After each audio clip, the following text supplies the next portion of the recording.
வீடியோல உங்களுக்கு ஒரு ரெடிமேட் சார்ட் கொடுத்துருக்கேங்க. அது என்ன அப்படின்னா, நீங்க ஆம்கோல் கர்வ் வரையறீங்க இல்லையா? அப்ப இந்த எல்லுக்கும் அந்த ஆம்கோல் ரவுண்டுக்கும் ஒரு டிஸ்டன்ஸ் இருக்கும் பாத்தீங்களா?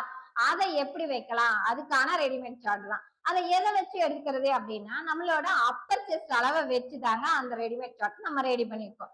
அப்ப உங்களோட அப்பர் செஸ்ட் என்ன இருக்கோ அதுக்கு தகுந்த மாதிரி இந்த டிஸ்டன்ஸ் வைப்பீங்க. நீங்க இதுக்கு அப்பர் செஸ்ட் அளவை தான் எடுத்துக்கணும். மிடில் செஸ்ட் அளவை எடுத்துக்க கூடாது.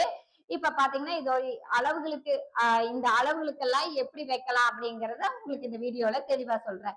இப்ப இந்த ஆம்கோல் லென்த் வந்து நம்ம ஷோல்டர் அளவை அப்படியே வைக்கலாம். அத பாத்தீங்க அப்படின்னா அது ஸ்டாண்டர்ட் கிடையாது. ஆம்கோல் அளவுக்கு தகுந்த மாதிரி மாறுங்க. இப்ப நம்ம இந்த ஆம்கோல் கர்வ் எடுக்கிறது இங்கிருந்தோ இல்ல சென்ட்ரல் இருந்து அப்படின்லாம் எடுக்காம நம்ம இதுக்கு மிடில் எடுத்து மிடில்ல இருந்து 1/2 இன்ச் இறக்கணும். அதே மாதிரி உங்க அப்பர் செஸ்டுக்கு 1/2 இன்ச்சுக்கு முன்னாடி முடியணும். இத பத்தின தெளிவான விளக்கங்களோட இன்னொரு வீடியோ உங்களுக்கு கொடுக்குறேன். இப்ப இந்த டிஸ்டன்ஸ் மட்டும் எப்படி வருது அப்படிங்கறத நம்ம பார்க்கலாமா?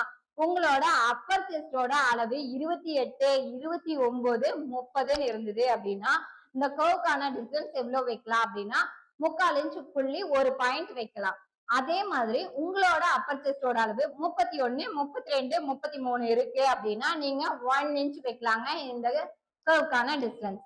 அதே மாதிரி 34 இன்ச்சு 35 பாடி இருக்கு அப்படின்னா நீங்க 1 பாயிண்ட் வைக்கலாம். இந்த ஒரு பாயிண்ட் எல்லாம் ரொம்ப முக்கியமா அப்படின்னா டெய்லரிங்க பொறுத்த வரையிலும் ஒரு பாயிண்ட் கூட ரொம்ப ரொம்ப முக்கியம்தான். அதனால நீங்க ஒரு பாயிண்ட் இருந்தாலும் அதையும் அக்யூரேட்டா வைக்கலாம், தப்பில்லை.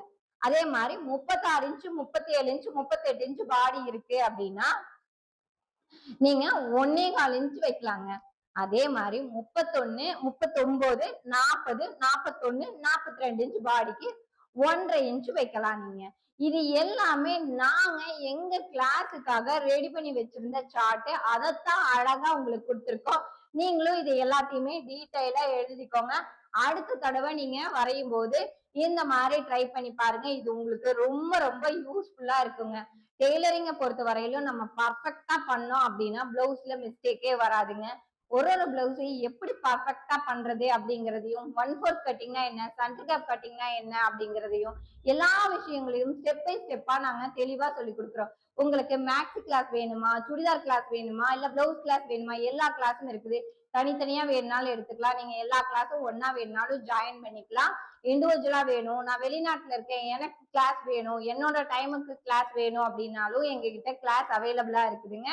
என்னோட போன் நம்பர் கொடுத்துருக்கேன். கிளாஸ்க்கான என்கொயரி பண்ணிக்கோங்க. எந்த மாதிரி நம்ம கிளாஸ்ல என்னென்ன பண்றோமோ அதை எல்லாமே நான் உங்களுக்கு வீடியோவாகவும் கொடுக்குறேன்.